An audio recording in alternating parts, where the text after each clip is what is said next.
महाराष्ट्र की राजनीति में एक ऐसा शून्य पैदा हो गया है जिसकी भरपाई कर पाना नामुमकिन है। बारामती के पास हुए विमान हादसे में उप मुख्यमंत्री अजीत पवार के आकस्मिक निधन ने न केवल सत्ता के गलियारों को स्तब्ध कर दिया, बल्कि महाराष्ट्र के भावी सियासी समीकरणों पर एक बड़ा सवालिया निशान भी खड़ा कर दिया।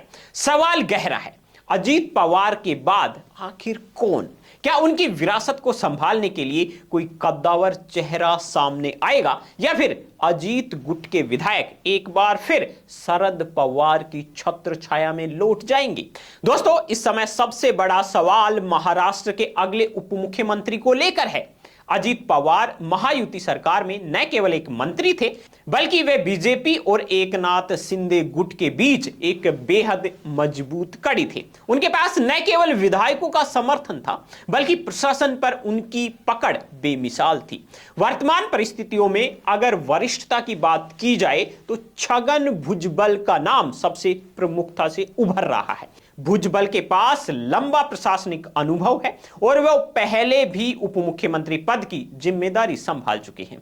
ओबीसी समाज में उनकी गहरी पेठ महायुति के लिए आने वाले चुनाव में एक बड़ा प्लस पॉइंट साबित हो सकती है। लेकिन क्या अजीत पवार की वफादार विधायक भुजबल के नेतृत्व को पूरी तरह स्वीकार करेंगे? ये अभी भी भविष्य के गर्भ में है। दूसरी तरफ अजीत पवार के गुट में शामिल विधायकों के भविष्य को लेकर अभी भी अटकलें तेज हैं। राजनीतिक गलियारों में यह चर्चा जोरों पर है कि क्या अजीत दादा के जाने के बाद यह गुट बिखर जाएगा? दोस्तों, अजीत पवार वो चुंबकीय शक्ति थे जिन्होंने इन विधायकों को एकजुट रखा। उनके बिना कई विधायक असुरक्षित महसूस करते थे। ऐसे में शरद पवार की भूमिका अत्यंत महत्वपूर्ण हो जाती है। पवार साहब की राजनीति को जानने वाले मानते हैं कि वो इस संकट की घड़ी में अपने परिवार और पार्टी को फिर से एक करने की पूरी कोशिश कर सकते हैं। मुमकिन है कि घर वापसी का रास्ता खुले और अजीत गुट के विधायक फिर से शरद पवार के गुट में शामिल हो जाएं, जिससे महाराष्ट्र की राजनीति में एक बार फिर बड़ा उलटफेर देखने को मिल सकता है।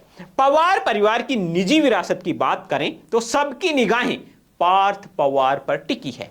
क्या पार्थ पवार अपने पिता की राजनीतिक मशाल को आगे बढ़ा पाएंगे? हालांकि वो युवा हैं, लेकिन बारामती की जनता और अजीत पवार के समर्थकों की सहानुभूति उनके पास है। हालांकि महाराष्ट्र की जटिल राजनीति में खुद को स्थापित करने के लिए उन्हें वरिष्ठ नेताओं के मार्गदर्शन की जरूरत पड़ेगी। प्रफुल्ल पटेल और सुनील तटकरे जैसे दिग्गज नेता भी पार्टी के भविष्य को लेकर निर्णायक भूमिका निभाएंगे।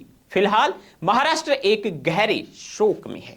अजित पवार की कार्यशैली, उनका सुबह 7 बजे उठकर दफ्तर पहुंच जाना और फाइलों पर उनकी त्वरित कार्रवाई हमेशा याद रखी जाएगी। उनकी कमी न केवल उनकी पार्टी को बल्कि पूरी महायुति सरकार को खलेगी।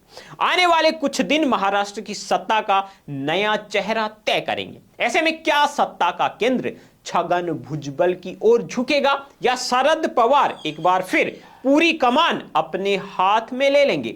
इस पर पूरे देश की नजर बनी हुई है। इस दुखद खबर और महाराष्ट्र की राजनीति से जुड़ी हर छोटी बड़ी अपडेट के लिए हमारे साथ बने रहें। अगर आपको यह विश्लेषण सटीक लगा है तो वीडियो को लाइक कर दीजिए, और हां, दिन भर की खबरें सबसे पहले पाने के लिए हमारे चैनल BN हिंदी न्यूज को अभी सब्सक्राइब कर लीजिए।